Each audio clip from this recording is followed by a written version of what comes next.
Bonsoir Arthur Kermalvezen. Bonsoir. Vous êtes cofondateur de l'association Origine.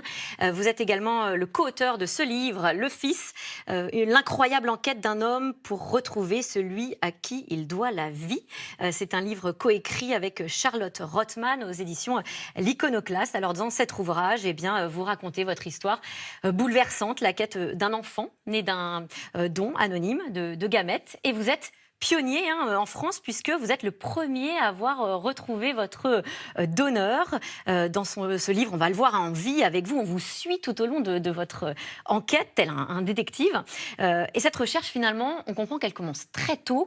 Tout petit déjà, vous êtes à l'affût du moindre signe. J'ai toujours su comment j'avais été conçu. Mes parents, comme d'autres parents, invitaient des amis à la maison. Pour des dîners ? Pour des dîners, pour des apéros. Et je m'attendais à ce qu'on me présente mon donneur, puisqu'on m'avait toujours dit que c'était quelqu'un de généreux, gentil, sympathique. Et en fait, cette rencontre ne se faisait pas. Et qu'à donc, chaque j'attendais. fois, des déceptions. Et voilà. Et à chaque fois, j'étais déçu, mis dans l'attente. Et pourtant, il existait dans ma tête. Je pensais à lui. Il m'est même arrivé de prier pour lui, enfant, de l'invoquer. Oui, en disant, et après, je serai gentil ou je ferai le bien autour de moi, mais juste qu'on me dise Voilà. qui c'est. Voilà. Oui. Voilà. Vous dites ce donneur qui n'est partout, en fait, qui n'est nulle part, en fait, il est partout. C'est ça, c'est que j'ai l'impression qu'avec l'anonymat tel qu'il a été institué, le donneur brille par son absence. Et alors, autant je comprends, parce que ça correspondait à une époque. Mais maintenant, surtout avec les tests ADN, cette promesse qu'on fait aux donneurs de rester anonymes toute leur vie, enfin en tout cas j'en suis la preuve vivante, le premier mais d'une longue série, c'est fini. Aujourd'hui on les retrouve. Plus lieu d'être. Votre quête d'identité, elle passe aussi, et vous le racontez très bien, par la volonté de ressembler le plus possible à votre papa, celui qui vous a élevé. Vous racontez des heures passées à essayer de reproduire ses gestes, vous devenez imbattable en imitation. Bah oui, moi j'aime mon père et je voulais lui ressembler, je voulais avoir ses mains, je voulais avoir ses diplômes, je voulais lui ressembler. Et c'est vrai que quand on est issu de la PMA, et quand on sait comment on a été conçu, c'est pas facile de se dire tiens, je ne ressemblerai pas tant que ça à cet homme-là que j'aime et qui m'élève et qui est mon père. Il y a aussi des questions d'ordre très pratique qu'on découvre à travers votre vie et des questions qui ne sont pas résolues, comme les antécédents médicaux que vous ne connaissez pas, en tout cas concernant votre père biologique, et puis ce poids aussi terrible qui plane en permanence sur vos histoires amoureuses, c'est le poids de l'inceste. Racontez-nous. Mais c'est vrai que quand j'ai rencontré ma femme, c'était dans une association qui militait pour l'accès aux origines. Audrey, qu'on voit à l'écran, voilà. Audrey, et qui est conçue comme moi avec un donneur. Et elle a mené un recours contre l'État français parce qu'elle voulait qu'on pose la question à son donneur de savoir s'il était d'accord avec cet anonymat-là. Et elle a invoqué le droit d'accès aux origines qui est reconnu par la Convention européenne des droits de l'homme. Et, on vous a dit non. Et alors, non seulement elle nous a dit non, mais elle a dit est-ce qu'on peut accéder à nos dossiers médicaux ? Est-ce que vous pouvez me dire si mon mari et moi sommes issus du même donneur ? Et l'État français avait répondu non.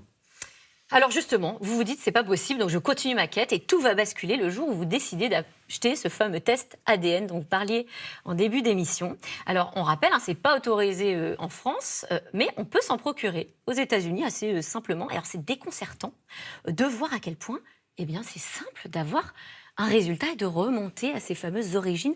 Vous dites en 12 heures c'est plié. Alors je m'attendais pas du tout à retrouver mon donneur en 12 heures. Moi, je l'ai fait uniquement parce que je m'étais dit, quitte à rien connaître de mes origines, je connaîtrais les origines géographiques, puisque c'est ce qu'ils proposent. Je pensais avoir des origines libanaises. Bon, j'en ai pas tant que ça. Pas tant que ça ou pas du tout ? Si, certains sites disent que j'en ai finalement. Mais bon, peu importe.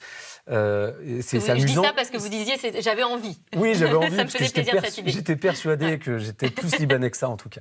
Et donc j'ai fait ce test, mais je ne m'attendais pas du tout à retrouver quelqu'un de la famille de mon donneur qui, en réalité, avait fait un test 10 ans plus tôt. Ça veut dire que j'aurais pu retrouver en 2007 oui, vous vous dites, mon donneur. Je m'en suis un peu voulu, j'aurais pu le faire plus tôt, du coup. J'aurais pu le faire beaucoup plus tôt. Ouais. Vous dites, j'avais l'impression de vivre la téléportation, mais en vrai cette fois-ci. Donc vous allez vous rapprocher de Gérard, puisqu'il s'appelle ainsi, votre donneur. Il vous appelle un 25 décembre, ça ne s'invente pas. Et assez rapidement ensuite, vous allez vous rencontrer. Comment se passe cette première rencontre ? J'avais très peur. Ensuite, j'étais le premier en France, donc il n'y avait pas de précédent. Je ne savais pas du tout comment faire. Une chose est sûre, c'est que je me souviens très bien de la première fois où je l'ai vu en vrai. Je me suis dit, tiens, il est plus petit que mon père, qui est déjà pas très grand. Donc, il faut préciser que vous êtes grand. Voilà. Et j'ai passé mon temps à le scanner, le regarder physiquement, à le scruter. Et en me disant en boucle, c'est incroyable, c'est incroyable. Je ne trouvais pas les mots, tellement finalement la question de l'inné et de l'acquis m'éclatait aux yeux.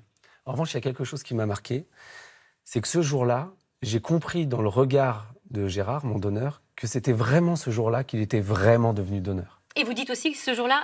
Et ce jour-là, ce sont mes parents qui sont vraiment devenus, qui sont redevenus mes parents, pleinement, qui ont des enfants conçus par PMA, avec chacun à sa place et qui existent. Et pas du tout, finalement, cette idée qu'on pourrait craindre, quand on est parent, peut-être en tout cas, de compétition qui se créerait avec le donneur. En fait, pas du tout. Au contraire, chacun trouve sa place. Chacun trouve sa place et en revanche, ils ont été incontournables les uns pour les autres. C'est une partition qui s'est jouée à 3.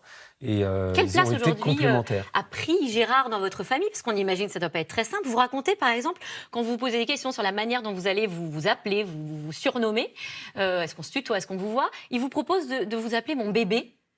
Alors, j'imagine l'étonnement que ça doit susciter, même si c'est très touchant. Comment vous réagissez? Alors, c'est vrai que dans ce livre, j'ai donné 15 heures d'enregistrement téléphonique, d'échanges que j'avais avec Gérard à Charlotte Rothman.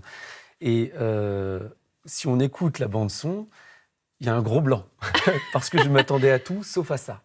Mais à vrai dire, là où c'était vraiment intéressant, c'est que c'était ce que je cherchais. Pas ce qui m'appelle mon bébé, mais ce que je cherchais, c'était à rencontrer l'humanité de mon donneur, avec tout ce qu'il y a d'imprévisible. Et lui, en me disant ça, était très touchant, parce que c'était sa façon à lui, je pense, de m'ouvrir les bras, de m'ouvrir aussi son cœur. Et il a dû se dire, s'il cherche quelque chose, peut-être qu'il avait besoin de cette affection. Et encore une fois, je peux rendre hommage à sa générosité, pour le coup. Et d'ailleurs, ensuite, on vous suit dans l'histoire que vous allez tisser, créer ensemble, une histoire d'amitié, en quelque sorte. Mais c'est vrai qu'il y a un lien nouveau qui se crée. Qu'il faut inventer. Donc ça demande à être assez créatif. C'est pas évident pour lui, c'est pas évident pour moi. C'était encore moins évident pour ma femme qui, elle, n'a pas de match. Elle n'a pas trouvé son donneur anonyme pour l'instant. Voilà. C'était difficile pour elle, hein, vous disiez. Et pour elle, c'était vraiment difficile. Et il y a beaucoup de personnes qui sont dans cette situation, qui ont fait un test ADN comme moi, mais qui n'ont pas eu la chance que j'ai, qui n'ont pas encore eu la chance que j'ai eue. Alors justement, vous dites pas encore parce que il y a un projet de loi bioéthique qui est en préparation. Il va être présenté en juillet, je crois, au Conseil des ministres. Qu'est-ce que vous en attendez? Est-ce que ça peut changer la donne? Alors, on en attend beaucoup de choses et ça peut énormément changer la donne, à la fois pour l'avenir, puisque vu l'écoute qu'on a dans nos rendez-vous en haut lieu. Et je dois dire que ça fait 15 ans que je suis sur ces sujets et j'ai rarement eu une qualité d'écoute de ce niveau-là, de cette attention-là. Donc je suis effectivement très, très confiant. Et donc on demande la création d'une plateforme informatique d'échange anonyme. C'est une solution qui est soutenue par le professeur René Friedman. L'idée, ce serait une plateforme informatique où des donneurs anonymes et puis des enfants nés qui eux aussi sont anonymes, parce qu'eux aussi ont droit à leur anonymat. Pourraient rentrer en communication s'ils le souhaitent, c'est ça? Voilà, c'est sur la base du volontariat. Au début, ils savent qu'ils échangent avec leurs donneurs et ils font ce qu'ils veulent. Ils disposent d'eux-mêmes. S'ils veulent se donner rendez-vous pour aller boire une bière, ils peuvent. S'ils veulent arrêter là, ils arrêtent. Et s'ils veulent se donner des photos et rester dans l'anonymat, ils le peuvent. Cette plateforme, je crois qu'elle est quasiment prête. Elle est prête. Alors, qu'est-ce que vous attendez? Eh ben, on attend... alors, j'ai donné le livre au président de la République, Emmanuel Macron, donc j'espère qu'il va le lire. On n'a plus qu'à... Vous donnez l'autorisation. On attend le feu vert. Évidemment, si on pouvait le faire au niveau européen, ça serait encore mieux. Eh bien, merci. On attend le feu vert aussi. Vous viendrez nous en parler sur ce plateau. Avec plaisir. Merci à vous, Arthur Kermalvézen. Je rappelle le titre de votre livre, Le Fils, sous-titré « L'incroyable enquête d'un homme pour retrouver celui à qui il doit la vie ». Tout de suite, c'est dans l'air. N'hésitez pas à poser toutes vos questions par Internet ou par SMS au 41 555.